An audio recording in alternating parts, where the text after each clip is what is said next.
All right, good afternoon. I'd like to call the meeting of the Board of Public Utilities for the City of Santa Rosa to order. If we may have a roll call, please. Chairman Galvin. Here. Vice Chair Count. Here. Board Member Arnone. Here. Board Member Badenford. Here. Board Member Dowd. Here. Board Member Grable. Here. Board Member Watts. Here. Any statements of abstention by board members? Hearing none. We have our 2 minutes approvals, and I don't know if anybody has any questions or concerns about them. If not, we'll accept them and have them duly noted. We have a couple of staff briefings. Item 4.1 is on our quarterly capital improvement program projects update.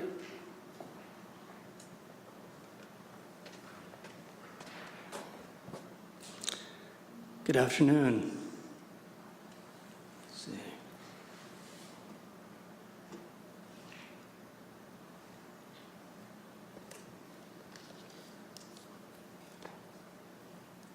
I'm Brad Hoffman, Supervising Land Surveyor in Transportation and Public Works. I'm here today to give you the quarterly report for the CIP expenditures for the final quarter, 2016 and 17. I'll first give you the expenditure summary with the various breakdowns, say a few words about the survey team role in the process, give you a few noted project updates, and finally remind you of where to find more information on our website.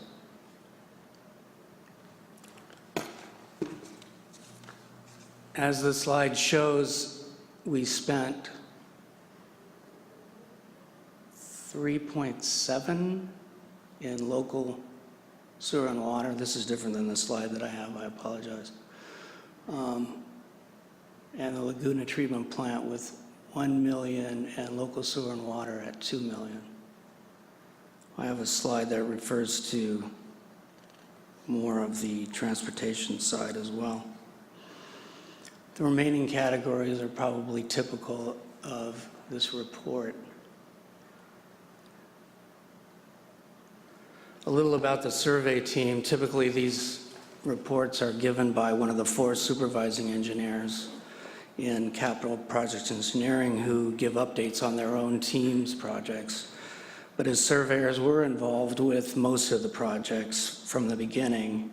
We provide the foundation for mapping for the preliminary engineering and estimating, land acquisition, and the final design. The same mapping supplies the framework for contractors and city engineers to build the project and inspect the project. This is an example of one of the deliverables that we produce. It's the recently acquired property on Lakeville Highway. It's going to be used to spread biosolids, and this map will be used for future planning and any additional land acquisition or other improvements that we'll need. Some of the projects of note for CIP teams that have recently been completed or have been started. This one has been completed, the downtown Santa Rosa streetscape.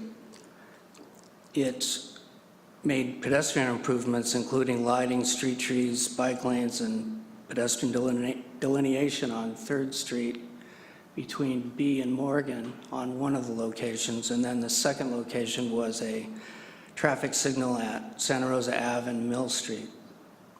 That part of the project improved pedestrian ramps and some of the storm drain.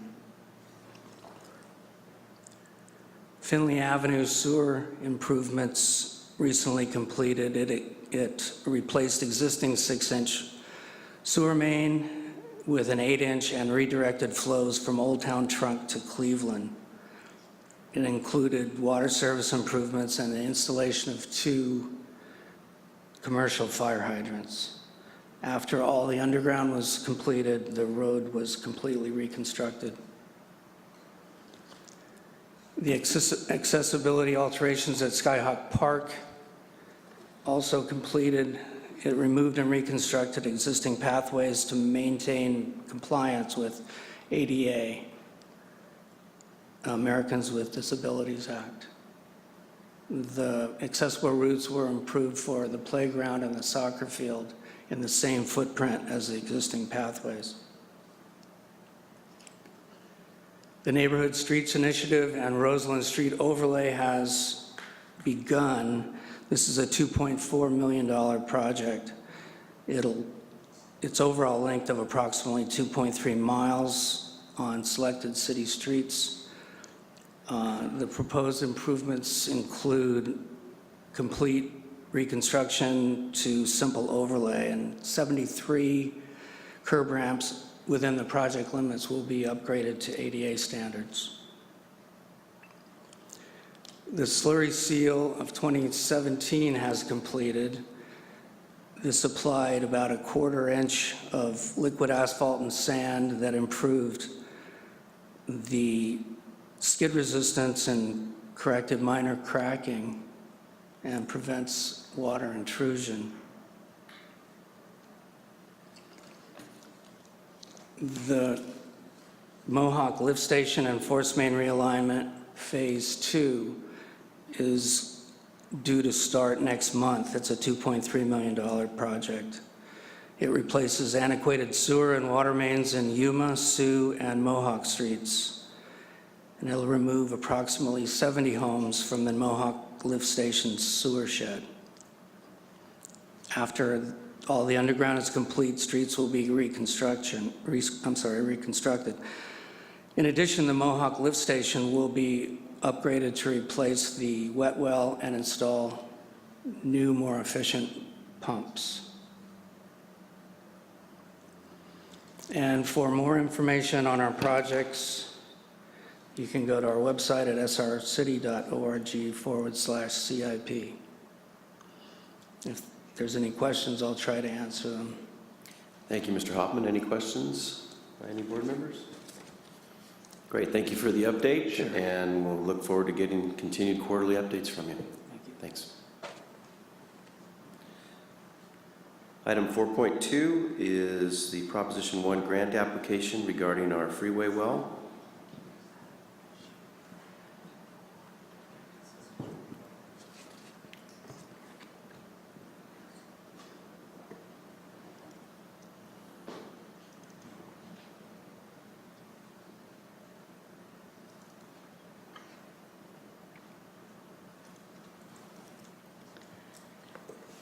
Okay, good afternoon, Chairman Galvin and members of the board.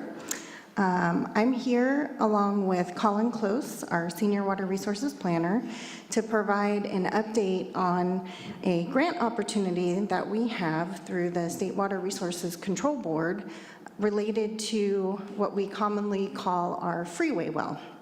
So we're going to give you a little bit of background and history related to the freeway well.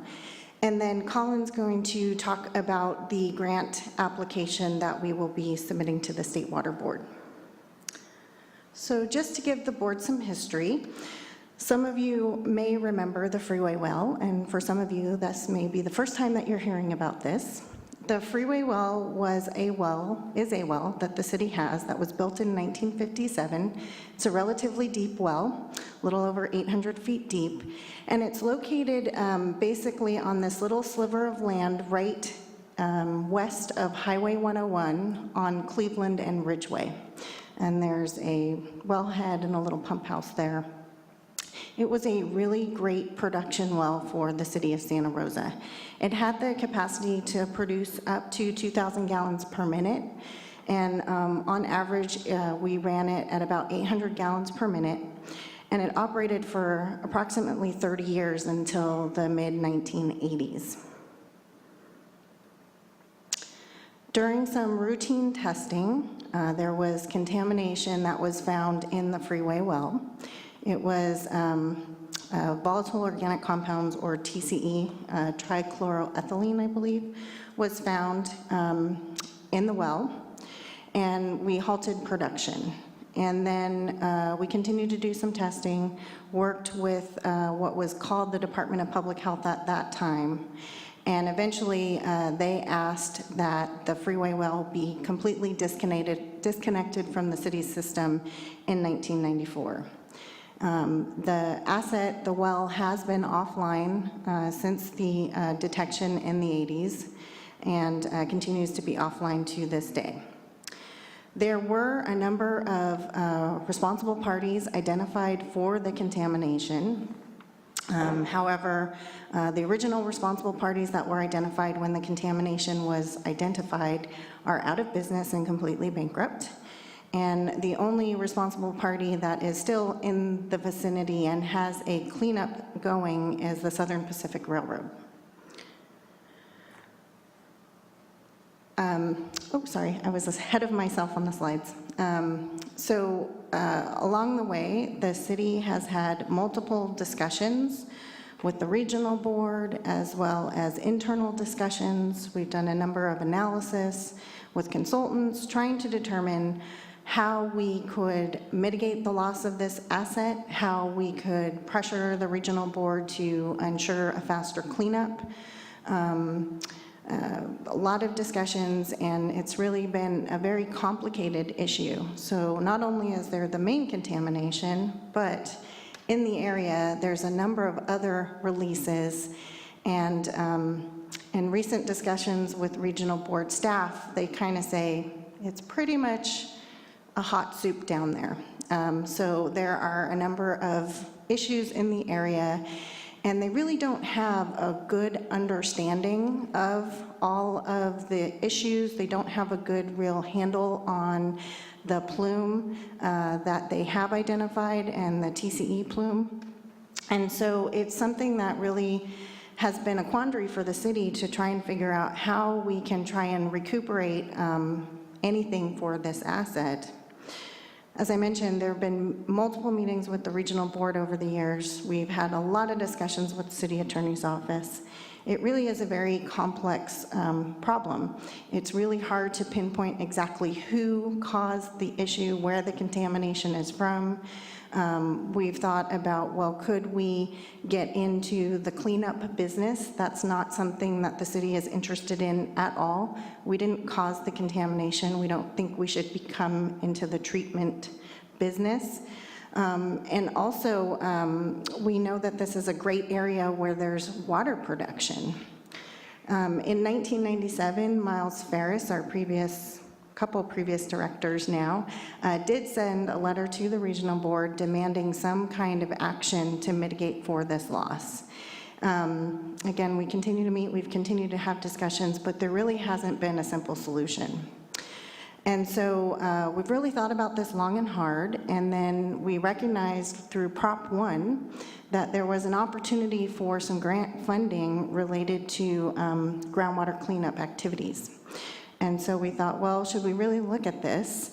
And so we did, and thought there might be an opportunity. And it's the first time in about 30 years that we have any possible opportunity to do something with this well.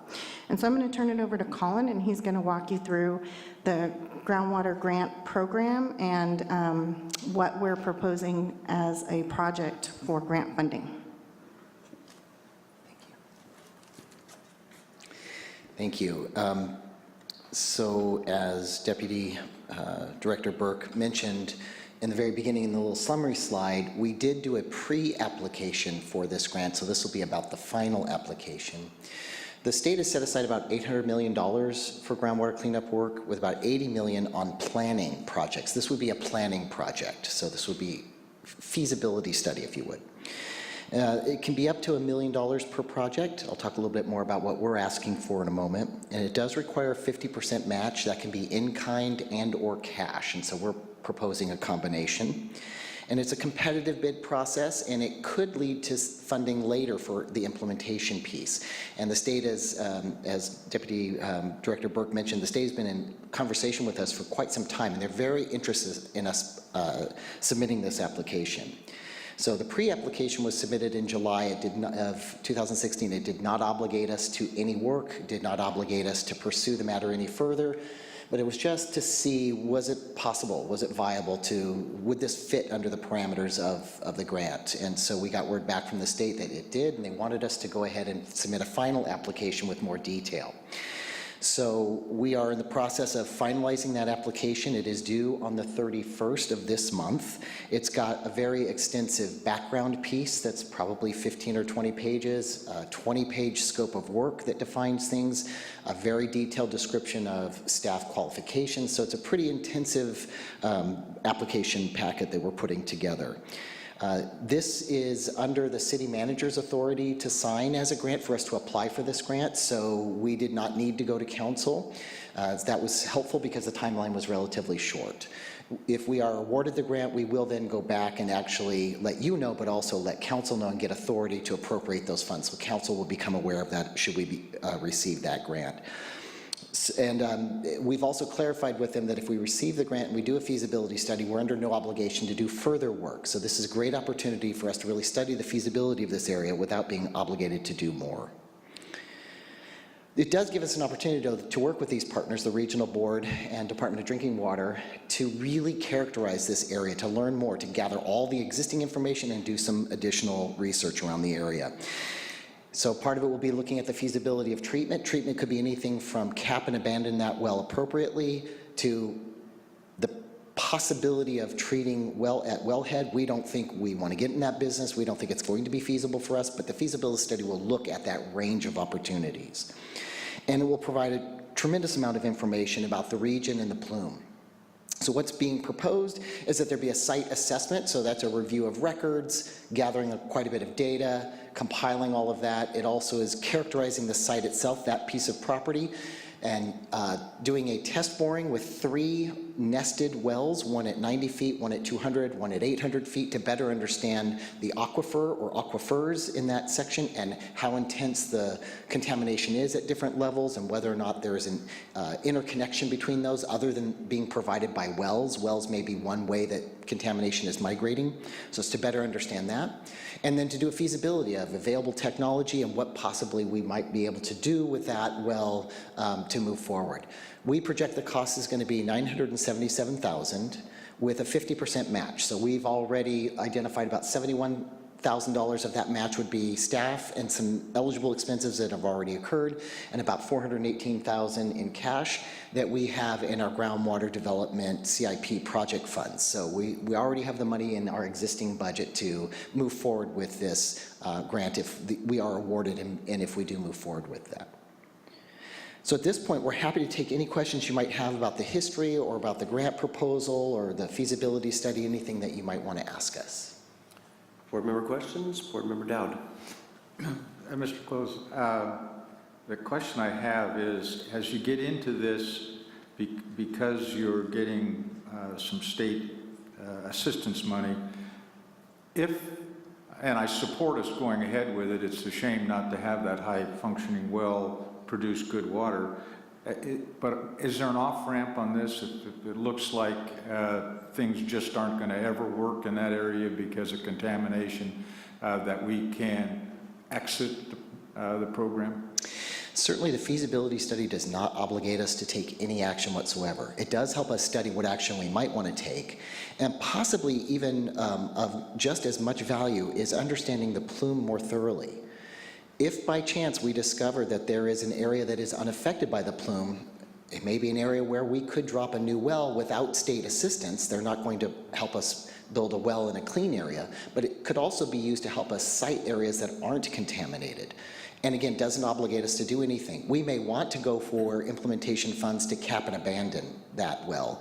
Right now, theoretically, it could be a conduit for contamination from an upper aquifer to the lower, so appropriately abandoning that would be wise, but that's part of the investigation to better understand, is that true? Is that happening? Is that something that would be, appropriately done with cap and abandon? So the feasibility is really giving us a sense of where's that contamination, how hot is it, is that existing well a conduit, and are there any clean spots in the neighborhood, and what would really be feasible if we decide to take next steps. But no obligation. It's clear in the contract. If we get the grant award, the contract language is very clear that it does not obligate us to take further steps. It does not obligate the state to pay us any additional money either for implementation. Thank you. Yeah. Other board member questions or comments? Vice Chair Cowan. Thank you for this. Just had a thought. Will the study give us any additional information on how this plume may be affecting nearby surface waters? I see a few creeks in the map and imagine that they may be connected. It's a great question. I think really what we're looking at is water that's a little deeper than would necessarily be fed to the surface. But I don't know that that's part of the investigation. Deputy Director Burke? No, it really would just be looking at the groundwater basin, so there's no availability or funding for any surface water, groundwater interaction in there. But it's a great question. Yeah, maybe sometime in the future. Yeah, it's something that we could probably look at through probably the Groundwater Sustainability Agency and the model that the Water Agency has through the USGS related to groundwater surface water. That's something that's going to be really key to that down the road. So definitely something we can look at through that process. Thank you, thank you. Any other board member questions? Board Member Grable. What's the expected timeline on this in terms of the feasibility study, but then, ideally, what are we looking at in terms of bringing it back on, into production, if that's an option? We're looking at 10 years, 20 years? What are we looking So at? the grant, the timeline is 2 years. We're proposing 2 years for the project, 24 months. And then we'd have to see the results and see what the opportunities are. 2 years for the study, Yes. right? Yes. And so we'd need the results of the study to see what next steps could be.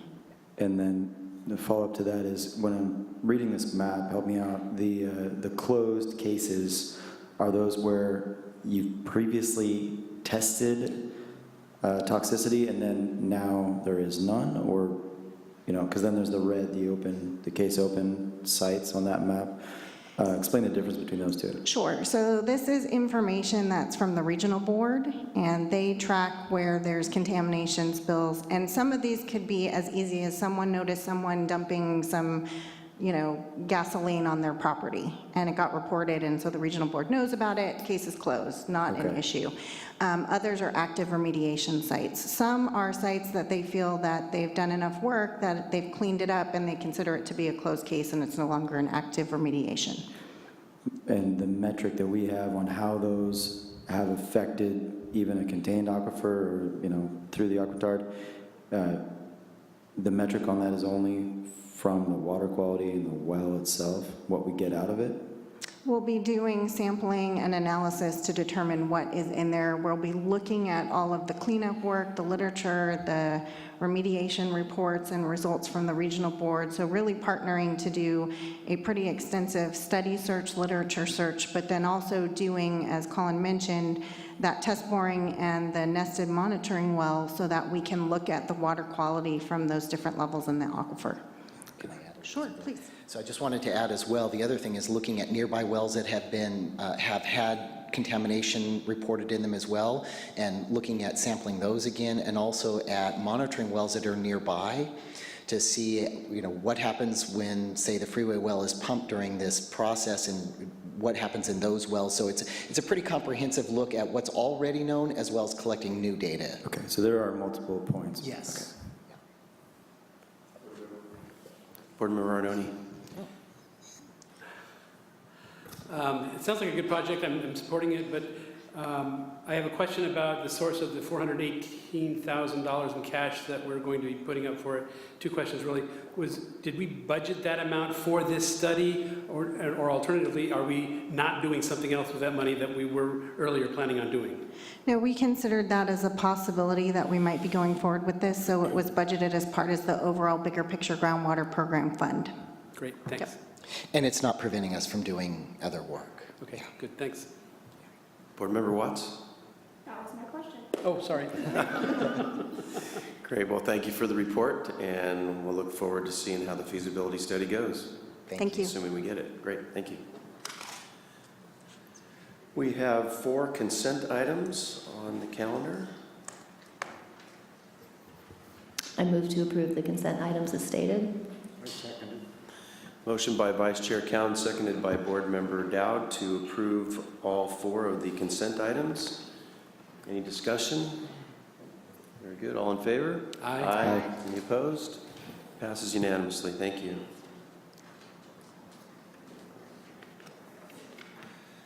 We have no public comments, I don't think. I don't see anybody rising. No referrals. We have 2 written communications. If anybody has any questions or issues with regards to those. Hearing none. Subcommittee reports. Vice Chair Cowan. The ad hoc landscape subcommittee met last week to discuss staff's progress on updating the landscape contract and rethinking other synthetic pesticide use on Santa Rosa water lands. The work is moving along, and we hope to be advertising a new contract maybe by the end of the year, shortly afterward. There are a lot of great ideas that we have from staff, and Santa Rosa Water is in a good position to not only lead Santa Rosa, the city as a whole, but also the county in this type of work. Thank you. Any other subcommittee reports? Board Member Grable? Just a comment on that meeting, and due credit to Board Member Dowd for articulating the need to take our time with this and make sure that we get it right and that we are exploring all the details and really delving into those. And of course the budget implications, because we are being looked to by the mayor and the council and a number of other agencies, and even Deb Fudge and Windsor. A lot of people are looking to it as a model for what might change in other IPMs, because we're getting literally into the weeds so much on this. So I think it's important to note that if it takes a little longer and they have these contract interim extensions, that's why. It's because, you know, we're trying to really do our due diligence and save some other people that ardor. Thank you. Yeah, we appreciate the efforts of the ad hoc committee, and I know they've got plenty of work coming forward too. Any other subcommittee reports? Any board member reports? Director's report. Chair Galvin, board members, brief report today. Water operations crews completed a very challenging repair on Hone Avenue between Farmers Lane and Sonoma Avenue to repair a sewer line. It was a 12-inch concrete line installed back in 1956 and was one of 4 large diameter lines that kind of in one area cross under Manzanitas Creek at Hone Avenue. And when they go into the creek, we call them siphons. So this grouping of siphons is fed from an upstream 36-inch trunk line that brings wastewater from Rincon and Bennett Valleys south and westward to the Laguna Treatment Plant. There are a number of complications. This line is very deep and located on a narrow section of Old Hone Avenue. Really exceptional work from engineering and TPW field crews and traffic supporting the water crews, and ending with a successful project. At the same time, in good communication with the surrounding residents and keeping the roads open during this work. This is part of kind of a growing body of evidence, so to speak, that we're seeing that indicates a need to soon be focusing on a higher level of infrastructure investment in our pipes. Next item is water operations crews are now in Rincon Valley area, continuing annual preventative maintenance goals via smoke testing the collection system. And the goal is to do the entire system on a 5-year cyclical basis. We do this when the groundwater levels are low and the system is relatively dry, and the practice enables the staff to detect illicit roof leader connections, as well as breaks or obstructions potentially in internal plumbing or elsewhere. And of course, we try and do our best to notify folks in advance, so when they see smoke coming out of the neighbors' houses, they understand why. But typically we do get a call or two, and the fire department's also notified in advance so they can inform. The next item, Sonoma County Water Agency has requested assistance from the city to lower their recycled water storage levels. This past winter, obviously quite a heavy rainfall produced greater storage in their system in the past. And so we're currently following, we have a transfer agreement for this type of scenario with the county to transfer approximately 100 million gallons from their airport recycled water system to ours, and we're going to irrigate a portion of our system. And of course, we're doing it in a manner to ensure that we can support their need, yet still maintain and be prepared for the upcoming wet season with the storage that we need in our system. Compliance issue we had in early morning hours of August 8th, we had an air permit excursion due to a digester gas valve that was inadvertently left open for a few hours. And when we found it, it was immediately ceased and all the notifications made, and we're currently going through a process to identify the root cause, and there's been a number of these recently to ensure that we get a better handle on this going forward. Next item is Sonoma County Youth Ecology Corps completed their summer season working alongside city staff at Santa Rosa Creek, conducting a variety of tasks. 9 teenagers under the age of 18 were educated about our creek system while also improving the environment in a number of ways, removing 25 cubic yards of trash along the creeks, 46 cubic yards of invasive species vegetation, overall improvement of almost 50,000 feet of creeks and public trails and 28 trailheads, and water and maintaining Colgan Creek restoration site. So quite a lot of work, and it's great, of course, to interact with the youth and the community in that sort of way. Continuing kind of on a community engagement, staff is preparing for the CAB CIP, the Community Advisory Board. Every year goes out with the city's capital improvement program to town halls, and that's starting at the end of this month. There'll be 5 town halls from August through September, and Water Department will be staffing a table talking about our various CIP projects, programs, funding, and the like. Continuing in the community here, we had our 3rd community meeting last night at the Rincon Valley Library in regards to the Spears Road emergency groundwater site. While we're, I believe, doing a very good job educating the community as to the need for emergency groundwater, the rationale that selected this site, and all the efforts that we're planning to manage and mitigate any possible impacts, there are still remaining concerns from the community regarding the what-if scenarios in terms of the potential of this well to impact the wells thereon.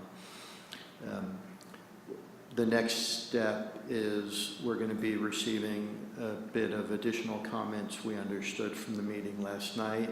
We'll go through the process we did from the last meeting of responding in writing and sending them out to the group, and then likely suggesting to the community in a way that promotes feedback if they didn't concur that at this point it probably makes sense to proceed to a board meeting and council, given that it seems to us, but again, we'll have the opportunity for feedback from community members, that the remaining issues are really policy in nature in terms of, I get everything you're saying, staff, from a technical nature, but we still just don't want the well here.